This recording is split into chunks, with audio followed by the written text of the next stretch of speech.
and welcome to a very hot and humid Siem Reap in Cambodia. So firstly, thank you for clicking on the link and discovering more about my channel. The video, I'd like to share with you why I decided to call my channel Reboot and the series of events that led up to needing to reset my life. But rather than do that from a coffee shop or from my home, I thought I would give you a tour of one of the temples at the Angkor Archaeological Park.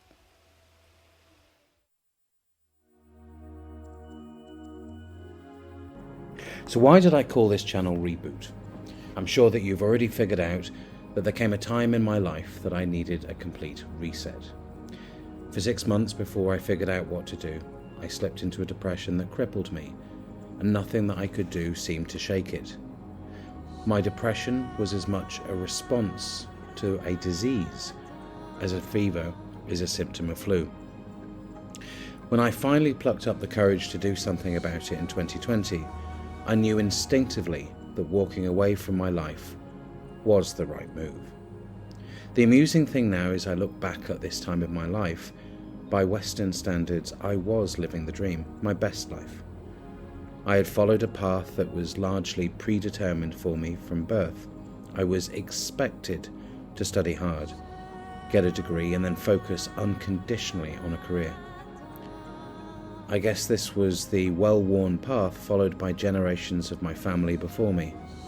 And guess what? I did just that, not knowing any better. I worked hard at school, I went to university, I got a good degree, and then true to the plan, embarked on a career in finance, with a course correction later taking me into sales and marketing. By 2020, when I made the decision to walk away, I had what should have been a model life. I was a director of a consumer brand in the UK, lived in a beautiful home, had a great car and a lifestyle to match. So why then was I so unhappy? Simple, I had lost myself. I didn't know who I was and what made me happy. I had been so focused on following the path that I had never taken the time to think about who I am and really what makes me happy. I had, without questioning, accepted the path as it was presented to me, believing that acquiring the trophies of success and following the path trodden by so many before me would validate my life and bring happiness. Working 100-hour weeks, the pressure of hitting targets and delivering on deadlines, managing a large team and the profitability of a business left little time for personal self-discovery. The little time I had to myself was spent, and I do believe that many of us are wired this way, to make others happy. I put family, friends and colleagues before myself, leaving no time whatsoever for understanding and discovering who I am. To be honest, whenever I did spend time putting myself first, it felt wrong and selfish.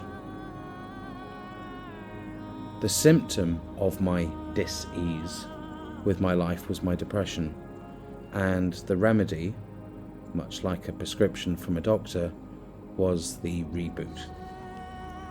And so, much to the surprise of my family, friends and colleagues, in 2020 I left.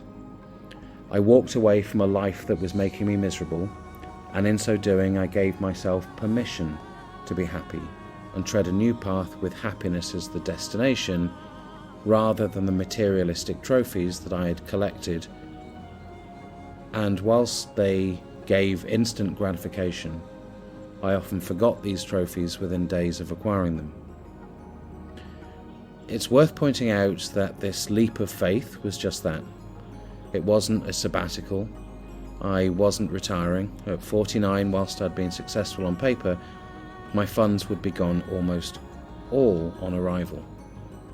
It's funny, thinking back now, how the things we work so hard to own, we don't really own at all.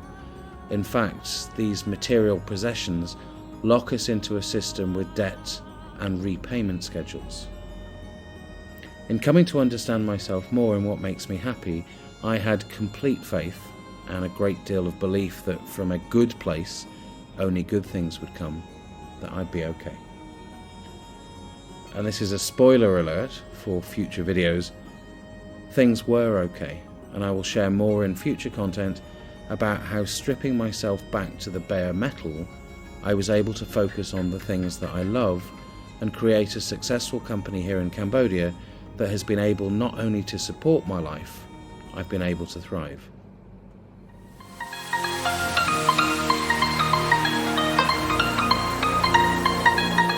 Why Cambodia?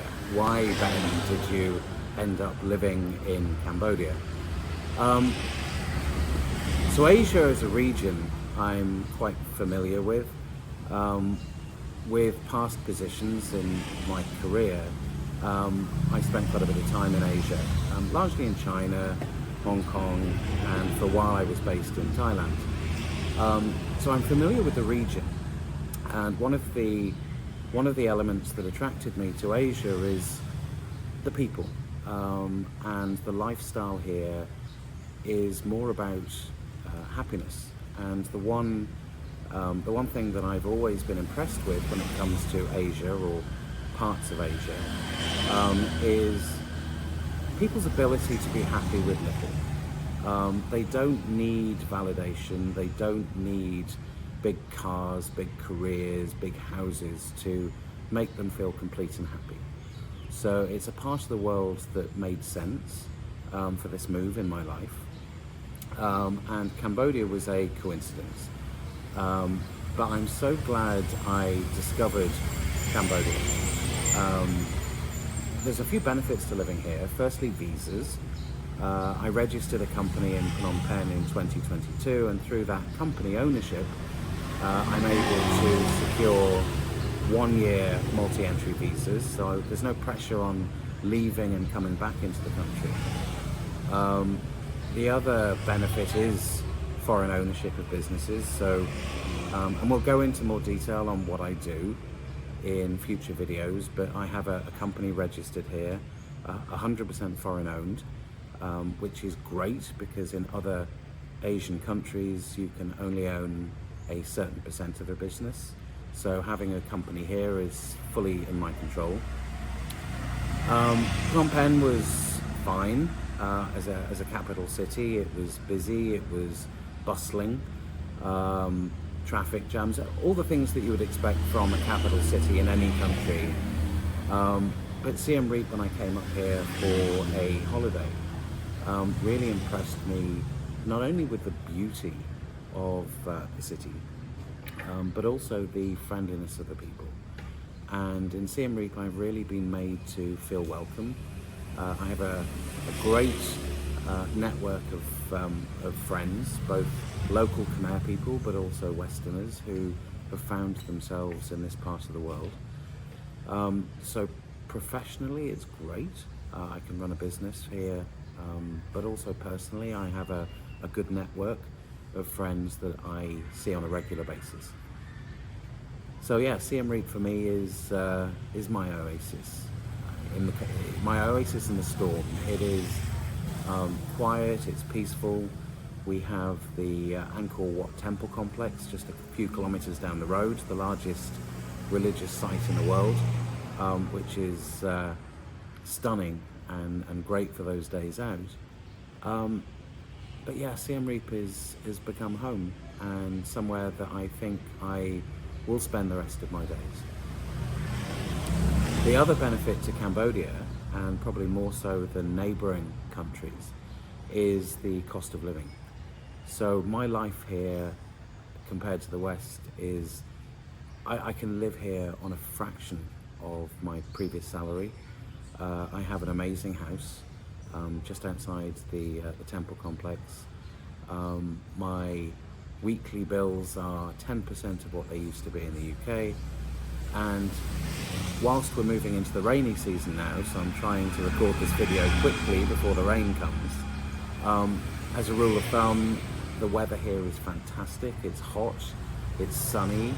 So yeah, I mean, it really is the best place in the world for me right now to rediscover myself and bring happiness back into my life. Ready?